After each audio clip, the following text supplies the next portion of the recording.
So I just almost cried. But then I thought I should record what happened, and that it made the crying go away, so I didn't cry. I still feel like I probably need to cry. What happened was that I got triggered. It's been 2.5 weeks since I wrote to my realtor to tell him I changed my mind and want to take my house off the market. And nothing had happened. He wrote to me a week ago. Today's Tuesday. It was last Tuesday. He sent me a text because I had texted him after a week saying that I want the lockbox off my doorknob. And he waited another 4 days before replying to my text to say that he was planning to come out this way that week. That was last week, and that he would drop by and pick it up. And then he didn't come, and there was no word from him. So, here it is the following Monday, that was yesterday, and I'm wondering, what the F, And I'm starting to get scared, and I'm starting to scramble looking for my contract to reread it to make sure there was nothing in there that he could forcibly sell my house against my will and then take the money, or take his commission without selling the house or something. And I found that I didn't have it printed, and that really scared me. And then I went through my documents on my phone and I couldn't find it, and I thought, oh my God, what happened? I'm sure I downloaded it after I did the DocuSign, and I couldn't find it. And then I couldn't find the email because I remembered that he had sent the contract to me by email, and I couldn't find the email. And then finally I did, and meanwhile my anxiety's up to here, thinking I'm going to be out of a house again, that I'm going to be homeless again, that I finally got this house and I've had it for not even 2 years yet, and that somebody was going to take it away from me. That's when the tears started to come, was when I realized and said out loud that I was afraid I was going to be homeless again. But anyway, so I started sending him slightly more aggressive texts, like, don't you know it's rude to ignore people? And I started texting the other realtor that I had almost gone with as well, and she said he's the only one who can get that lockbox off your doorknob. And anyway,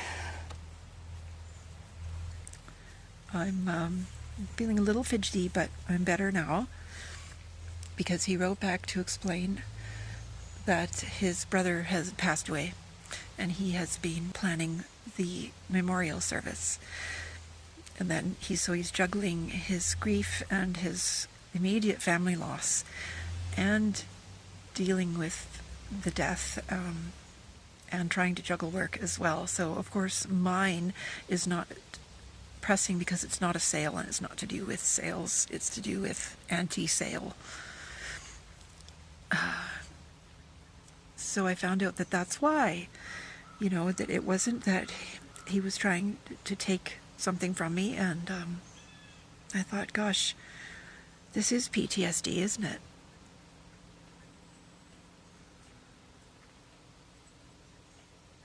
Anyway, what did I do to calm myself down?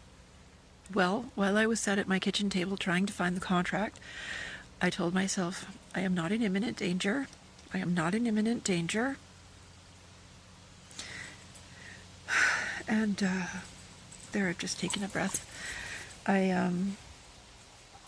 While I was taking action, of course, I tried to print it on my computer, and bloody printer wouldn't print. So luckily the library was open though, and I was able to go open up the file on email at the library and print it from there.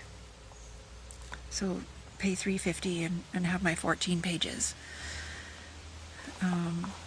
I almost said to the library lady there as well how scared I had been, but it's a small town, and I don't want to air too much dirty laundry or tell people personal things.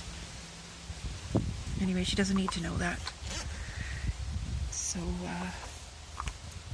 phew, Luckily, I mean, I even started to think that I was going to get in my car and drive an hour and a quarter to his office to demand that he give me the code to take the lockbox off my door, because I knew he was in his office.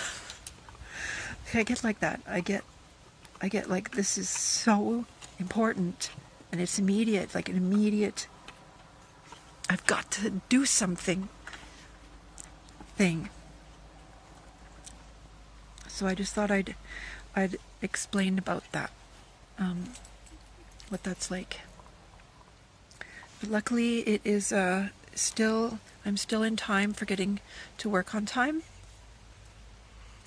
and it's not going to disrupt my plans for today.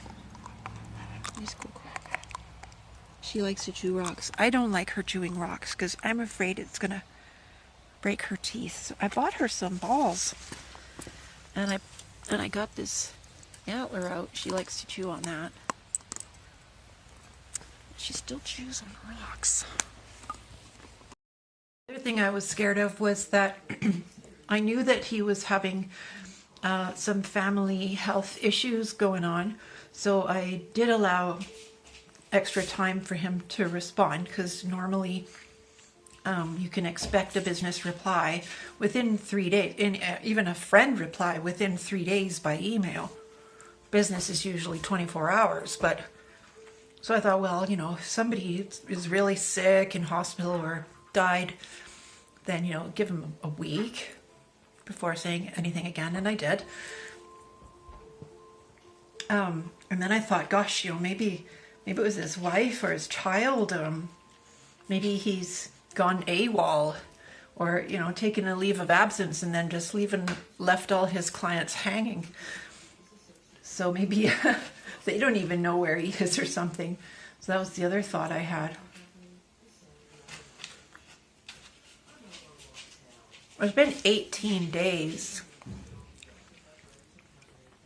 I mean, I suppose normally he wouldn't, in normal circumstances, have left it for so long. I mean, what kind of realtor doesn't answer an email in 2.5 weeks? I mean, he wasn't great to begin with replies. And I wouldn't use him again. I need someone who's more prompt and polite. Then after all of that, as you can see, I'm wearing my Imagine t-shirt, which I ordered from Redbubble a little while ago. And I played John Lennon's Imagine on YouTube on my cell phone, and I plugged it into my little speakers. Here's the volume, and here's the other one. And I just put my phone right here, and it sounds really nice, and reheated my tea that I had made earlier but forgot to drink because I was too upset. But tea is actually really good for calming your nerves. So I had my little tea reheated, and I relaxed with that lovely song.